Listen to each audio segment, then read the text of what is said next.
veces lo hacemos, ¿verdad? Que si quieren aventarse domingo de 2 por 1, les voy comentando que el siguiente mensaje será diferente, va a estar fuerte para que vayan a su casa por su casco y regresen.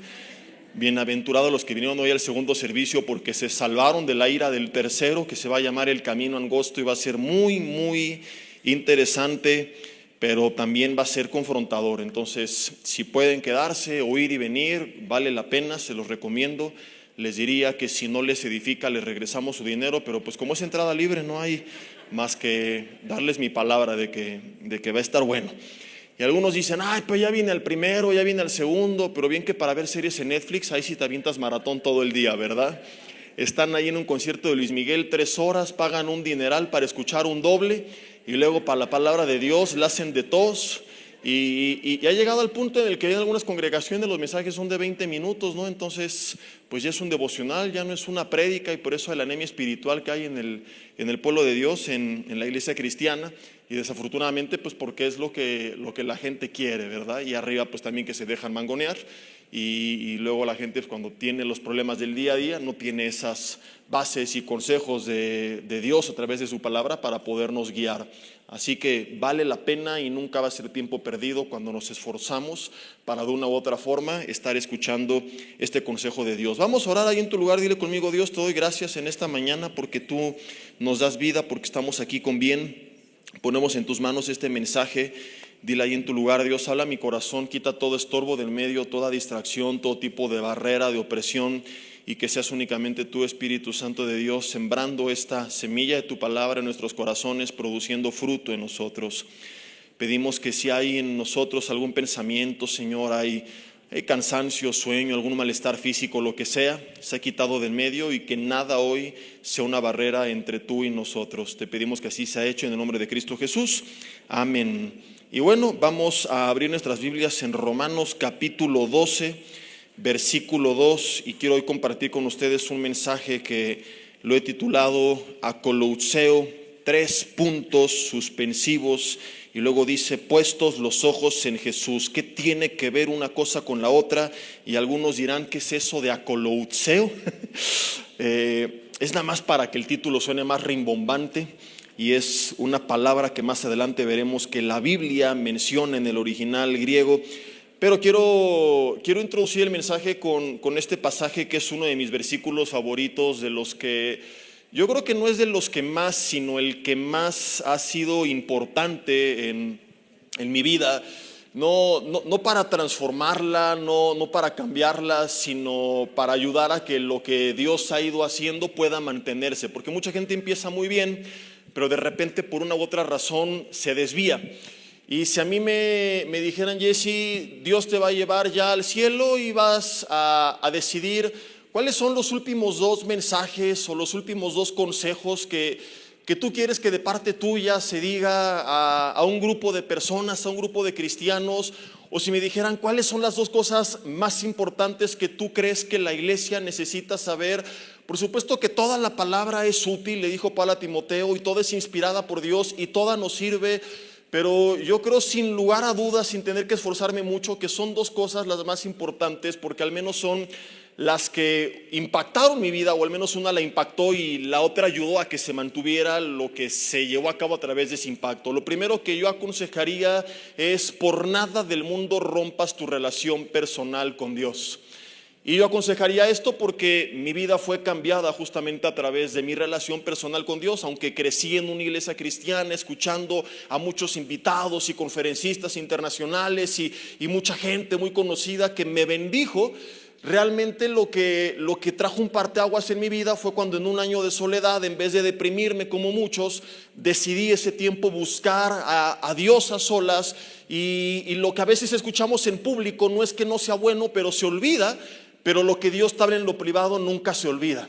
Yo recuerdo grandes mensajes que fueron de gran bendición en el momento, pero que después de unas semanas no recuerdas lo que dijo el predicador. De hecho, hay una estadística que dice que a la semana la iglesia va a recordar aproximadamente el 20% del sermón. O sea, básicamente cuando nos dicen ¿a qué te dedicas? Bueno, pues hablar y que la gente nos dé el avión, con la esperanza de que el 20% de lo que recuerdan puede impactar sus vidas, y por eso un servidor trata que siempre el mensaje tenga una esencia y que tú te lleves esa esencia. A lo mejor no vas a recordar todos los versículos y ejemplos y palabras, pero que te quedes con la esencia del mensaje. Eso es lo importante, que el día de mañana tú puedas eso recordarlo y que eso pueda ser de edificación para tu vida. Si yo te pregunto de qué se trató el mensaje de la semana pasada, es más, haz la prueba hoy por la tarde con tu familia. Dile, oye, ¿de qué se trató el mensaje? Y te van a decir, no, pues de la Biblia, ¿no? Pero ¿qué hablaron? No, pues estaba entre Génesis y Apocalipsis y hablaron de Jesús y Él es amor y qué buena onda. Y eso se nos va, pero cuando Dios te habla a ti en lo personal, en tu corazón, en la intimidad, en tu tiempo de oración, en tu tiempo con la palabra, esa convicción de lo que Él produce es más difícil de olvidar. Pero no vengo a hablarte de esto esta mañana, simplemente te decía, para mí las dos cosas más importantes son: número uno, por nada del mundo rompas tu relación personal con Dios, ni por trabajo, ni por ministerio, ni por apatía, ni por el pecado. Búscalo cada día. Y número dos, en este caminar en tu vida cristiana, nunca dejes de poner tus ojos en Jesús. Porque yo, al haber crecido también en una iglesia cristiana, en una familia cristiana, con muchos familiares pastores, pues escuchaba tanto lo bueno como lo malo del ministerio. Veía cosas muy buenas, pero también cosas muy malas, porque crece el trigo con la cizaña, porque la iglesia está formada por seres humanos que seguimos cometiendo errores, que nos equivocamos y nos enteramos pues no solo de lo que a nivel local, sino a veces en otros ministerios, en otras partes del país o del mundo pasaba, y que si fulano de tal hizo, y que si fulano de tal dijo, y que si fulano de tal cayó. Y si yo no hubiera entendido lo que te quiero enseñar esta mañana, creo yo que hace mucho tiempo atrás me habría apartado, tropezado del evangelio. Sabes que estadísticamente hablando, la razón principal por la cual la gente apostata, la razón número uno por la cual la gente abandona la fe, se aparta de Dios, se deja de congregar, más del 50% se debe a los tropiezos dentro de la congregación.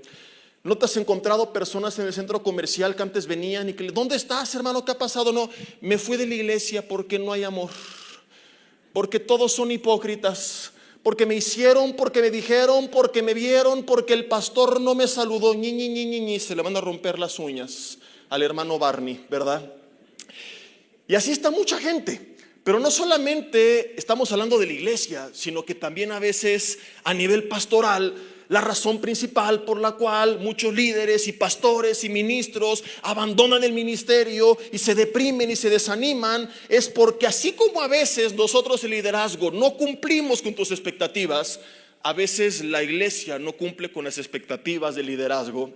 Y entonces el liderazgo se desanima. Hace poco compartía con un grupo de líderes y pastores y justamente hablábamos de esto. Le digo, muchos de ustedes están amargados y están tristes y están deprimidos porque pusieron sus ojos en la congregación. Y el problema con el pastor o con el líder es que yo digo que somos como el América, nos aman o nos odian, ¿verdad? Tú un día pones una persona en el ministerio en una posición de autoridad, lo permites compartir, le permites predicar, le das un grupo de discípulos, eres el mejor pastor del mundo, el pastor amado, ¿verdad? El sucesor de Juan el Bautista, casi. Pero un día lo disciplinas, lo exhortas, le dices que se arrepienta, le quitas la posición de autoridad, entonces pasas de ser el pastor amado a un candidato al anticristo. Oye, el pastor no, le veo aquí como que el 667 pero no, se pasa de bestia, ¿no? Entonces muchas veces no solamente abajo hay desánimo, sino que también arriba lo hay. Y este pasaje me fascina porque nos enseña a los dos. No importa si tú eres congregante, servidor, líder, pastor, el principio sigue siendo el mismo. Y dice Hebreos 12:2, y ahorita te voy a contar por qué este versículo impactó mi vida. Que no nos conformemos este siglo. Perdón, ¿qué les dije? No es Romanos 12:2, no me hagan caso, es Hebreos 12:2.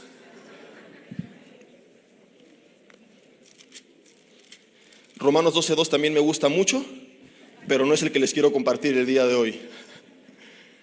Les iba a decir que escucharon mal, pero como fueron todos a una sola voz, ya no pude contradecirlos.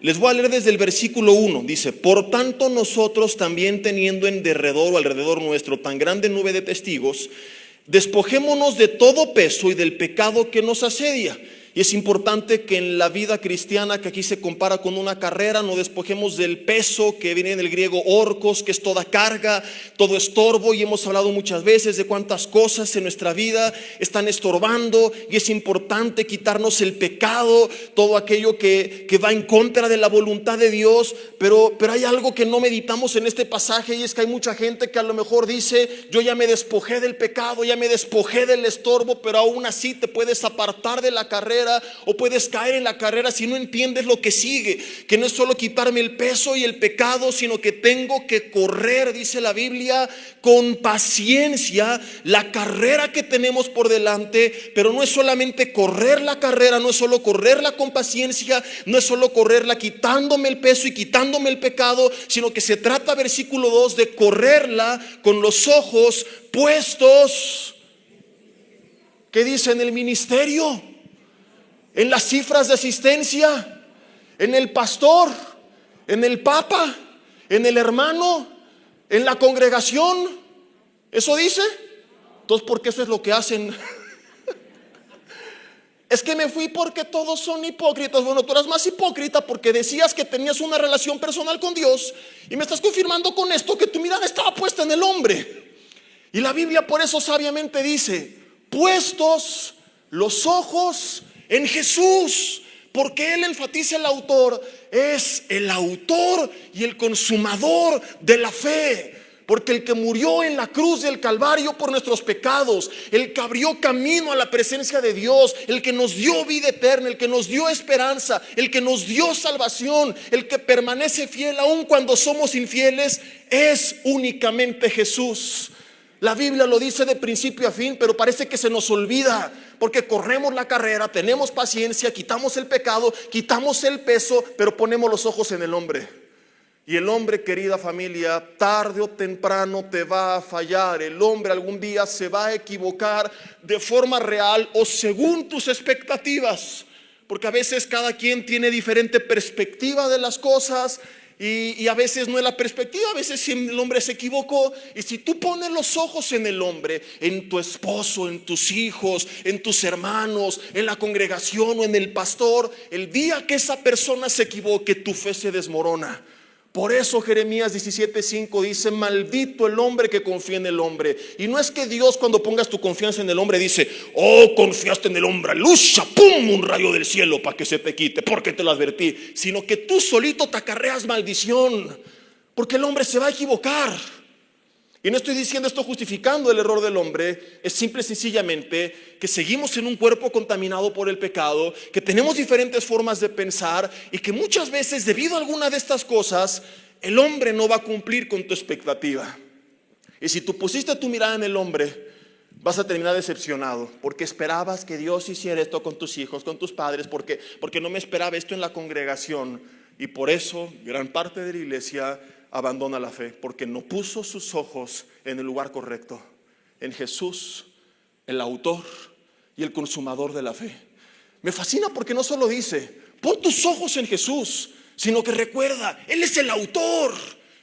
El autor no es la persona que sigues en redes sociales. El autor no es tu predicador favorito. El autor no es el pastor. La Biblia dice: no hay justo ni aun uno, Romanos 3:10, más que el pastor y el papa. ¿Eso dice la Biblia? Nadie.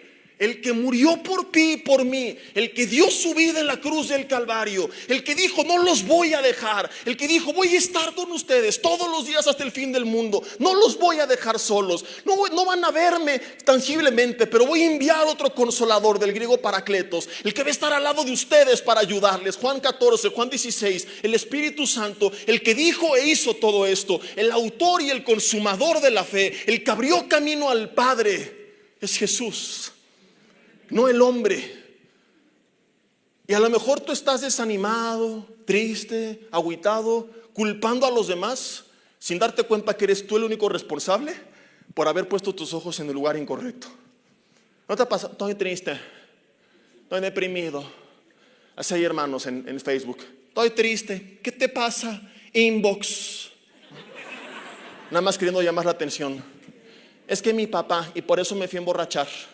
Es que mi esposo, y por eso estoy desanimada. Es que mi esposa y por eso estoy viendo pornografía. Es que mi pastor y por eso me fui de la iglesia. Es que la congregación y por eso ya no quiero tener nada que ver con el ministerio. No es culpa de los demás. Es que empezamos a albergar una idolatría oculta en nuestro corazón cuando comenzamos a poner nuestra expectativa, nuestra confianza y nuestra mirada en el hombre. Y en esta carrera, ningún hombre durante todo el camino va a cumplir toda la vida con lo que nosotros esperábamos. Y si no ponemos los ojos en Jesús, es cuestión de tiempo, es una bomba de tiempo para que terminemos abandonando la carrera. Y le doy tantas gracias a Dios porque desde mi infancia, adolescencia, juventud, durante muchos años no supe nada de la Biblia. No le doy gracias a Dios por eso, pero le doy gracias que al menos dentro de mi ignorancia este versículo es el único que por muchos años me supe de memoria, junto con Jeremías 17:5 que hace rato te cité y que ese no sé por qué me lo sabía. Maldito el hombre que confía en el hombre. ¿Y por qué Hebreos 12:2? Bueno, resulta que durante muchos años mi madre tenía la librería de la congregación, y la librería, además de libros, vendía regalos, y además de regalos vendía cuadros. Y los cuadros generalmente tenían paisajes que tenían que ver con algún salmo, o el autor del cuadro, para justificar su venta a cristianos, le ponía un versículo. Entonces estaba la naturaleza y un salmo que decía: mirad cuán grandes cosas ha hecho el Señor, y los valles y los montes, etcétera, etcétera. Pero de repente empezaron a vender cuadros con coches, y a mí siempre me han gustado mucho los autos. Entonces yo recuerdo perfectamente que tenía en mi habitación, en las 4 paredes, en una un Porsche plateado, en otra un Lamborghini amarillo, en otra un Ferrari rojo y en otra una luna que sabrá Dios qué es lo que decía. Pero el Porsche, el Lamborghini y el Ferrari tenían el mismo versículo escrito, y la pregunta es: ¿qué versículo le vas a poner a un cuadro que tiene un auto exótico súper deportivo? Ni modo que dijera: y echó a la mar los carros del faraón. Entonces, aunque este versículo no tiene que ver con coches y con carreras de autos, pero a alguien se le ocurrió ponerle abajo del Ferrari, del Porsche y del Lamborghini: corramos con paciencia la carrera que tenemos por delante. Y dentro de mi ignorancia, algo que tuve bien claro en mi corazón toda la vida es que en esta vida la carrera cristiana se corre con los ojos puestos en Jesús, y que es Él el autor y el consumador de la fe. Y si yo no hubiera entendido esto, creo que alguna de las decepciones que llegamos a vivir todos en el ministerio algún día habría hecho que yo me apartara de la fe, enojado con Dios. Me mantuve firme, como te dije hace rato, me transformó mi relación personal con Él, me mantuvo en ese proceso de transformación, porque Dios no ha terminado. Haber entendido que tenemos que poner los ojos en Jesús.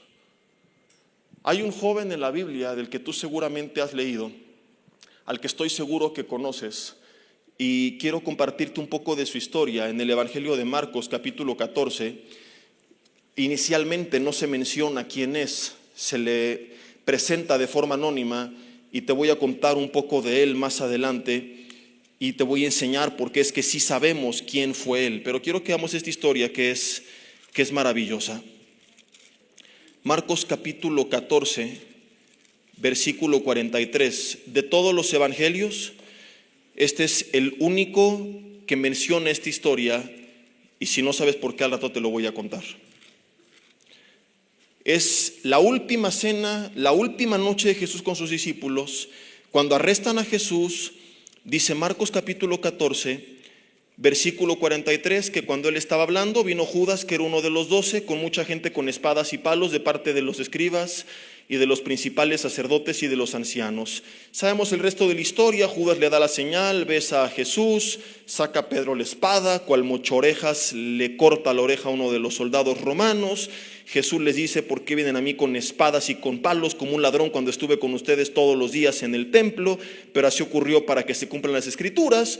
Y lo que me importa aquí es lo que la Biblia dice desde el versículo 50, es: entonces todos los discípulos, dejándole, dice la Biblia, huyeron. Pregunta: ¿qué hicieron? ¿Quiénes? Dice, y hacemos a Judas a un lado, quedan 11. Y 2 de los 11 restantes huyeron. ¿Eso dice la Biblia? 10 de los 11 huyeron. Di conmigo: todos Huyeron. ¿Quiénes? ¿Qué hicieron? Huyeron.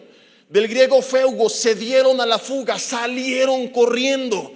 La historia aparentemente no tiene mucho más que decirnos, porque aquí aparentemente termina y luego viene un subtítulo que dice el joven que huyó, y es de 2 versículos, y luego se presenta Jesús ante el concilio. Entonces mucha gente piensa que cuando hay un subtítulo entre párrafos, terminó la historia, se trata de otra distinta. Leen de este joven y dicen, sabrá Dios quién fue este joven y qué importancia tiene este joven. Pero cuando tú quitas el subtítulo, yo me encuentro con algo maravilloso. Quiero que pongas el dedo en donde dice el joven que huyó, y volvemos a leer desde el versículo 50 sin hacer una pausa profunda. Entonces todos los discípulos dejándole huyeron. Pero, versículo 51, cierto joven le seguía, cubierto el cuerpo con una sábana, y le prendieron, mas él dejando la sábana huyó desnudo. Jesse, ¿qué tiene esta historia de importante? ¿Qué tiene que ver con el tema? Vamos a meditar un poco en ella. Y lo primero que tenemos que hacer para entender y que esto impacte en nuestras vidas es intentar ponernos en los zapatos de ese que la Biblia describe como cierto joven. Imagínate que tú eres ese cierto joven, estás en la última cena, no eres el grupo de los 12, pero Jesús tenía un grupo de otros discípulos un poco más lejanos, no tan cercanos, que estuvieron presentes, y entre ellos estaba este joven que se quedó aquella noche en el campamento de Jesús con sus discípulos. Ahora, tú estás consciente que eres parte de los discípulos, pero no eres uno de los 12. Y los 12 son los elegidos, lo que Él escogió como testigos para que le anuncien, los que van a llevar al mundo las buenas nuevas, los que el Maestro, el Mesías, escogió. Eran figuras importantes para todos los demás. Imagínate qué piensas cuando te das cuenta que uno de los 12, Judas, primeramente, la acaba de traicionar. Pero Judas para él no era lo que es Judas para ti. Hoy leemos de Judas como Judas, el traidor, infeliz, desgraciado que traicionó a Jesús. Y nunca he conocido una familia de la iglesia que tenga un hijo y que diga, ay, qué bonito, vamos a ponerle Judas, Juditas. Aunque el significado de la palabra Judas, del nombre según su raíz, es precioso, ¿por quién fue Judas? Nadie le pone a su hijo Judas. ¿Te imaginas? Judas en su boda. Judas, ¿aceptas a Penélope como tu esposa? ¿Prometes serle fiel? No, tú eres Judas, tú no puedes serle fiel. Entonces Judas para ti, para mí es un traidor, pero Judas para ellos no era eso. Era el que administraba la bolsa de los apóstoles. Era alguien que aparentemente era tan cercano y de tanta confianza que Jesús le dio a administrar, y nunca sospecharon de él porque jamás dijeron nada. Tengo un mensaje que habla de él que se llama Expediente de un traidor, que puedes buscar por ahí en YouTube, y que habla cosas interesantísimas de Judas. Judas había sido enviado a predicar, a sanar enfermos, a resucitar muertos, y es muy probable que Judas haya hecho milagros porque Jesús los mandó a hacer eso, y nunca sospecharon nada de él. Inclusive en la última cena, cuando Jesús le dice a Judas, lo que vas a hacer hazlo más pronto, refiriéndose a la traición, ellos pensaron, dice la Biblia en los evangelios, que pensaban que se refería a algo relacionado con la compra de aquella cena o con dar a los pobres, porque era el que estaba a cargo de la bolsa. O sea, ve lo que hay en el corazón de ellos. Ay, mientras estamos aquí comiendo, el pobre Judas va a ir servicialmente a encargarse de los asuntos del Señor. Ni siquiera porque Jesús dijo, el que meta su pan conmigo en el plato, ese es, se dieron cuenta que era Judas. ¿Nunca te has preguntado por qué, si la señal fue tan evidente? Y lo que muchos creen es que no se dieron cuenta, porque esto es algo que Judas solía hacer. Porque si no, ese es. Pero porque aunque lo hizo, no se extrañaron, porque Judas, muchos piensan, era tan cercano a Jesús que solía meter su pan en su plato. Ahora, ¿quién mete tu pan o su pan en tu plato? Vamos a suponer que acabando el servicio invitas a los pastores a comer a tu casa. Digo, vamos a suponer porque ya sé que eres remacana y eso no va a pasar, pero vamos a suponer. Y estamos ahí sentados contigo, y ¿qué harías si de repente el pastor Badajoz, que está aquí enfrente, agarra su pan y dice, se ve bueno tu caldo, hermano, a ver? Oh, está bueno. Y luego el pastor dice, a ver, yo también. Y luego yo, a ver, de tu taco. ¿No? Te extrañarías, pero si tu esposa mete su pan en tu plato, es algo normal. Entonces, para que Judas haya atrevido a eso es porque tenía que haber una confianza muy íntima con Jesús. Y lo primero que este joven ve es que el hermano Judas acaba de traicionar al maestro. Bueno, pero ahorita Pedro va a salir al quite, ahorita Juan, los demás van a seguir a Jesús seguramente, van a dar la vida por él. Lo hicieron años más tarde, pero en ese momento no fue lo que este joven vio. En ese momento lo que este joven vio, versículo 50, es que todos los discípulos lo dejaron y huyeron. Y me pongo en los pies de este joven y digo, ¿qué habrá pasado por su cabeza? Y en estos pies que estás intentando ponerte es en el lugar donde muchas veces vas a estar. La gente en la que tú has puesto tu mirada, tu expectativa, tu confianza, quien tú admiras, quien ha sido de bendición para tu vida, quizá tu consejero, tu maestro de la Biblia, el que te trajo a Cristo probablemente. Algún día por alguna extraña razón, quizá permanente o momentáneamente, pero dejará a Jesús y correrá lejos de él. Esto fue lo que este joven vio. A los 11, entre comillas, famosos, porque no lo eran todavía, los elegidos, los ungidos, correr por todos lados, menos a donde tenían que ir, que era atrás del maestro.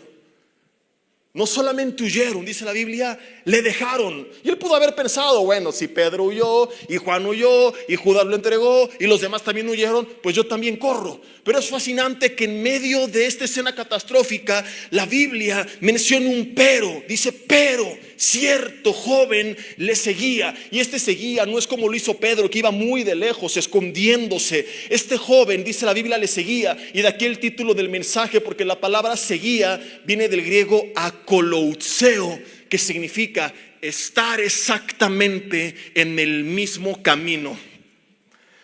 Entonces te metes a la mente de este joven y él pensó en ese momento, no me importa lo que hizo Judas, no me importa lo que hizo Pedro, no me importa lo que está haciendo Juan. Si los demás huyeron, es su problema. Si están desviados, es su problema. Si abandonaron a Jesús, eso que es su problema. Yo voy a mantenerme en el mismo camino. Yo no voy a abandonar al maestro.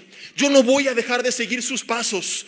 Mi esperanza no está puesta en los demás. Son grandes hombres de Dios, han sido usados por Dios, serán usados por Dios. Pero Pedro no es el Mesías, Juan no es el Mesías, Jesús es el Mesías. A él lo voy a seguir, en su mismo camino me voy a mantener, pase lo que pase, como dice una famosa alabanza actual. No me importa lo que cueste, yo voy a seguir a Jesús. Y el problema, mis hermanos, de tanto humanismo actualmente en las iglesias es que no entendemos que a veces, como este joven, tendremos que tomar decisiones difíciles independientemente de lo que hagan los demás. Y que a veces, igual que este joven, vamos a ver el resto de la historia, seguir a Jesús en muchas ocasiones temporalmente y por un propósito, pero nos va a costar caro. Entonces hoy se presenta a Jesús como un candidato político. Y si tú sigues a Jesús, tu enfermedad se va a acabar, te va a hacer millonario, va a restaurar todo, te va a salir cabello en la cabeza, se va a acabar el colesterol, ¿no? Y dices, no, pues qué buena onda. Pero no nos dicen que a veces seguir a Jesús nos va a meter en problemas, que a veces seguir a Jesús nos va a poner en conflicto. Porque este joven dice que le seguía, que se mantuvo en el mismo camino. ¿Y qué fue lo que pasó? Dice la Biblia, le prendieron, del griego krateo, le tomaron con fuerza, mas él, dejando la sábana, ¿qué dice la Biblia? Huyó ¿cómo? Desnudo. No es un gran testimonio que contar. ¿Te imaginas una tarde de oración que pasan los testimonios? Y una hermana pastoral que Dios la sanó de cáncer, y otro que Dios trajo a su hijo ateo a Cristo, y otro que el Señor proveyó en un tiempo de necesidad. Y te imaginas que de repente llegara este joven y dijera, bueno, pues yo fui a predicar al centro comercial, me agarró un grupo de personas, pero al zafarme pues se quedaron con mis ropas, y gloria a Dios salí huyendo desnudo por todas las calles de Tlanepantla, pero el Señor me libró. No es algo muy loable. De hecho, la desnudez siempre ha representado la vergüenza del pecado. Cuando hablamos de desnudez, hablamos de vergüenza, y este joven corrió aquella noche desnudo por las calles. Primero se metió en problemas, la atraparon, perdió lo que tenía, su sábana de lino, y luego termina corriendo desnudo por todas partes. Seguir a Jesús a veces te va a meter en problemas. Seguir a Jesús a veces, esa historia representa, va a hacer que tú pases frente a los demás momentos donde al menos la gente va a querer avergonzarte. No me malentiendas, seguir a Jesús es precioso, es lo más maravilloso que existe, pero no siempre será color de rosa. A veces seguir a Jesús va a traer grandes bendiciones y promesas y regalos, pero a veces seguir a Jesús te va a costar todo. Y aún ahí tenemos que mantenernos firmes con la convicción que tuvieron años atrás los 3 amigos de Daniel, que le dicen a Nabucodonosor: mi Dios al cual servimos me puede librar del horno de fuego. Y sí, no quiero que te vayas al extremo del evangelio del desgraciado y perder la expectativa de lo que Dios puede hacer. Ellos creían: Dios me puede librar, pero siempre entendiendo esto, aunque no lo haga, no me voy a inclinar a tus ídolos, ni voy a servir a tus dioses. Y es la actitud que tenemos que tener. Dios, creo en todo lo que puedes hacer, creo en lo que puedes obrar en mi salud, en mi familia, en mi trabajo, en mis finanzas, en mi vida. Pero aunque no lo hagas, y aunque seguirte me mete en problemas, te seguiré adorando, porque pase lo que pase conmigo, tú sigues siendo el único sabio y soberano, Rey de reyes y Señor de señores, y eso nada lo va a cambiar. Y es lo que este joven pensó.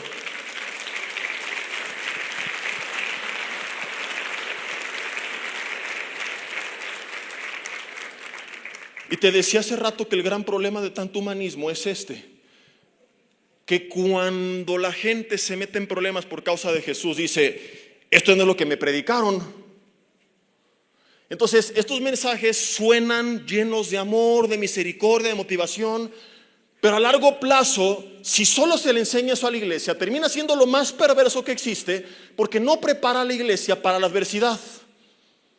Porque todos los domingos viene y esto, aquello, y espero solamente que vengan cosas buenas. Y no entiendo que a veces lo bueno viene con una etiqueta de aparentemente malo. O sea, es decir, no hay nada malo que venga en mano, va a obrar para bien, pero momentáneamente no nos va a gustar. Y hubo gente en la Biblia que pasó temporalmente tiempos difíciles, y que esos tiempos difíciles, en el presente que vivieron, en ese momento, para la carne no era agradable. No fue agradable para Daniel y sus amigos ser llevados cautivos a Babilonia, aunque tuvo un propósito. Ni para David ser perseguido, ni para José ser vendido, aunque tuvo un propósito. Ni para la iglesia ser perseguidos, aunque tuvo un propósito. Hay gente que pasó tiempos difíciles y que entendió que eso traería algo bueno, pero que al momento era algo complicado. Cuando no se nos anuncia esto, y de repente alguien al que le dijeron que venían todas estas maravillas, se enfrenta una crisis, se enfrenta una traición, se enfrenta una adversidad, se enfrenta un problema, se aparta decepcionada y no se mantiene en el mismo camino, porque no entendía que era parte del proceso y de lo que implica seguir a Jesús. Que seguir a Jesús implica que quizá por mantenerte fiel a Él y a tus convicciones te van a correr del trabajo. Cuando no lo entienden: ¿por qué me corrieron del trabajo si te fui fiel? Porque les dijeron: vas a prosperar y vas a ser el jefe de jefes. Y a veces sí, pero a veces en el camino a eso vas a perder 1, 2 o 3. Seguir a Jesús a lo mejor va a hacer que otros te dejen de hablar. Seguir a Jesús va a implicar que hablen mal de ti. Seguir a Jesús a veces implica identificarnos con este joven corriendo desnudo por las calles, ser señalado por los demás. Ve el aleluya. Seguir a Jesús implica inclusive tener la convicción de mantenerte fiel si el costo es perderlo todo, aún tu relación con las personas que más has amado toda tu vida. Jesús dijo, quiero leértelo para que no digas Jesse dijo, sino Jesús dijo, Mateo capítulo 10, versículo 35 en adelante. Dice, porque no he venido, desde el 34, a traer paz a la tierra, sino espada, para poner en disensión al hombre contra su padre, a la hija contra su madre, a la nuera contra su suegra. Todas las nueras digan amén.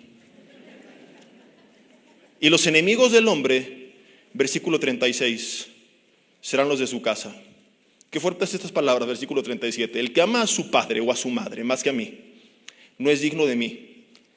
Y el que ama a su hijo o a su hija más que a mí, no es digno de mí. Y de aquí nace el famoso versículo 37, el 38, perdón. Y el que no toma su cruz y me sigue, no es digno de venir en pos de mí. Seguir a Jesús es maravilloso. Si yo regresara el tiempo 1,000,000 de veces, sabiendo el futuro, y tuviera la oportunidad de elegir y cambiar mi vida, jamás cambiaría haber tomado la decisión de seguir a Jesús. Desde que comencé a seguirle, le entregué mi vida y decidí servirle, te puedo decir sinceramente, he vivido no días perfectos, pero sí los más felices de mi vida, en las buenas y en las malas. Pero a veces implica tener el entendimiento, la convicción y la disposición de que probablemente seguir a Jesús cueste caro, cueste perder el trabajo, cueste perder tu reputación, cueste perder a tu familia, cueste perder a la gente que amas, y aún así seguir caminando como este joven tras sus pasos y decir, no me importa lo que cueste, vale la pena seguir al Maestro. Como Pablo, que dijo, todo lo que era para mí ganancia lo estimo como pérdida, pero no lo dice en un sentido de mártir, pobrecito, mira de mí todo lo que perdí, dice como basura con tal de ganar a Cristo.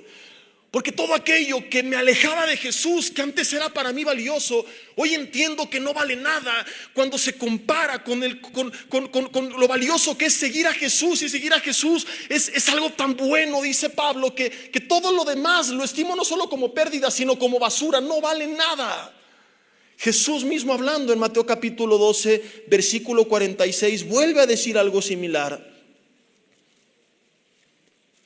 Dice que sus hermanos y su madre lo buscaban y dice, ¿quién es mi madre y quiénes son mis hermanos? Y dice en el versículo 50, todo el que hace la voluntad de mi Padre, ese es mi hermano y mi hermana y mi madre, estableciendo y fundamentando la familia de la fe, dando por hecho que muchas veces, como te lo está adelantando, inclusive seguir a Jesús con tus personas más cercanas te va a meter en conflicto. Entonces mucha gente se extraña porque esperaba que el primer día de venir a Cristo iba a llegar a su casa y oraste por tu marido y oraste por tus hijos y los ibas a encontrar de rodillas llorando arrepentidos. Oh cielos, mamá, ¿qué pasó hoy en tu iglesia? Porque mientras tú te ibas, un ángel se me apareció y me dijo, he aquí, hijo mío, que no vienes del chango, aunque tu padre parezca el eslabón perdido, dice el Señor, y aquí estoy, mamá, quiero ser misionero. No, se van a seguir burlando mucho tiempo, te van a seguir rechazando mucho tiempo, habrá división mucho tiempo. Y aún así seguir a Jesús sigue siendo la mejor de las decisiones que puedes tomar y lo más maravilloso que tú puedes vivir. Esto lo entendió Pedro cuando algunos la abandonaron y dice Jesús, ¿quieren ustedes también irse? ¿Y qué dijo Pedro? ¿A dónde iremos, Señor, si solo tú tienes palabras de vida eterna? ¿A dónde más vas a ir? ¿Qué otro camino vas a seguir?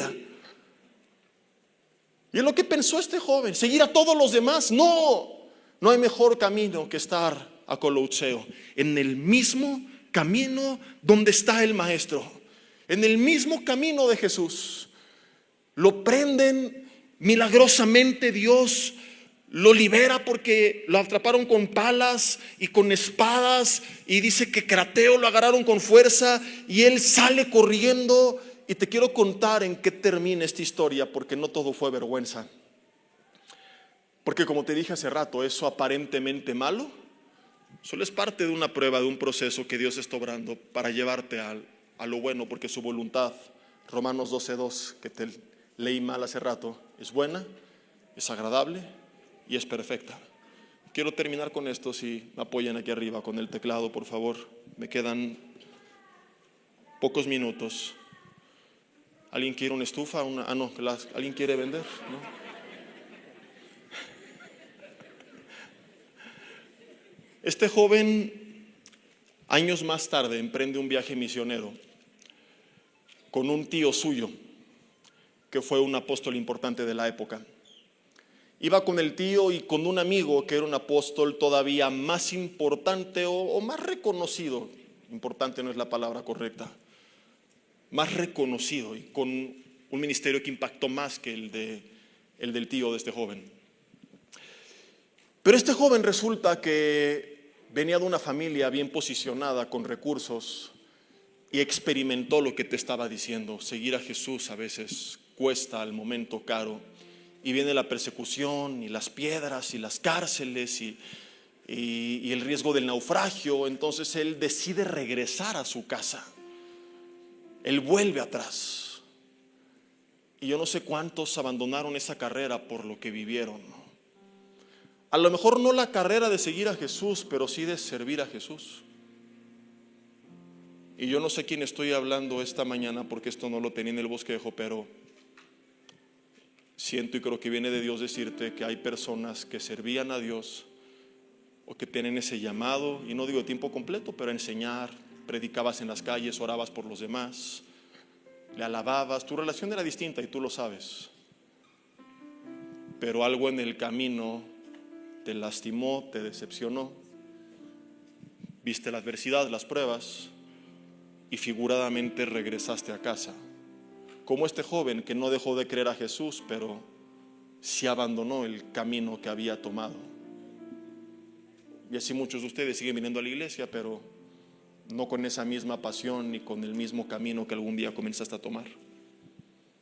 Y yo no sé si al día de hoy te diste cuenta de lo que este joven se dio cuenta, que a pesar de las pruebas y de la adversidad, como algún día lo hizo y lo estamos leyendo en Marcos, seguir a Jesús seguía siendo la mejor de las decisiones que él podía tomar.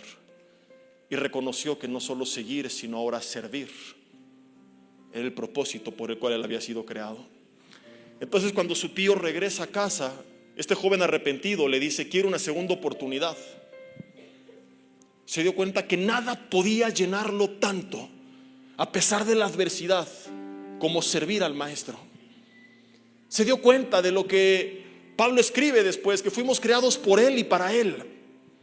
A lo mejor no para predicar aquí arriba de tiempo completo, pero para anunciarle donde quiera que vayamos, para ser la luz del mundo y la sal de la tierra. Se dio cuenta que era más bienaventurado dar que recibir, y que a pesar de haber regresado a su paz, a su seguridad, a su provisión, nada de eso lo llenaba tanto como aquel día en el cual él sirvió al maestro. Y le pide a su tío esta segunda oportunidad. El tío se lo cuenta emocionado a su amigo apóstol, pero el amigo apóstol se enojó con su tío porque habían invertido mucho en el primer viaje y les costó el regreso de este joven. En aquel tiempo no era como hoy, que a ver, vamos a evangelizar otro país del mundo, y agarran dos, toman un vuelo, llegan y cualquier cosa toma el vuelo de regreso, y en menos de 24 horas todo está solucionado. En ese entonces eran trayectos de días, quizá meses, noches de hospedaje en diferentes lugares, recorridos a pie, a caballo, en alta mar. Entonces reemplazar a una persona en el ministerio tomaba mucho tiempo y muchos recursos. Este joven les quedó mal, hubo tal desacuerdo, la Biblia dice en el libro de los Hechos, que se dividieron, se separaron. El pío se va con este joven porque cree en él, mientras que el amigo se va con otro joven y emprenden viajes por separado. Este joven es usado por Dios a tal grado que el mismo amigo del tío años después se dio cuenta que su convicción era genuina, y aunque no trabajaron directamente juntos, lo termina recomendando. Este joven fue recomendado por Pedro, porque Pedro aquella noche siguió a Jesús, pero muy de lejos, escondidas, y seguramente lo vio. Yo creo que movió el corazón de Pedro a acercarse a él y se hizo una relación más estrecha. Años más tarde escribe acerca de la vida de Jesús.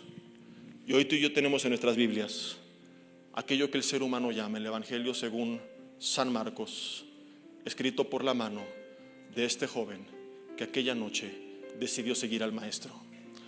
¿Por qué solamente Marcos lo menciona? Porque solamente él lo vio, porque estuvo ahí. ¿Por qué no menciona su nombre y dice cierto joven le seguía? Porque en un acto de humildad no quiso ponerse en primera plana, como hoy hace mucha gente. Yo, el grande, el famoso, el reconocido, yo hice, yo dije, yo fui, yo. Se anuncian más a sí mismos que a Jesús. Ves las páginas y los perfiles de las redes de mucha gente que sirve al maestro y dice, ¿sirve al maestro o el maestro es un pretexto para servirse a él? Porque publican más sus frases tuiteras que los versículos de la Biblia.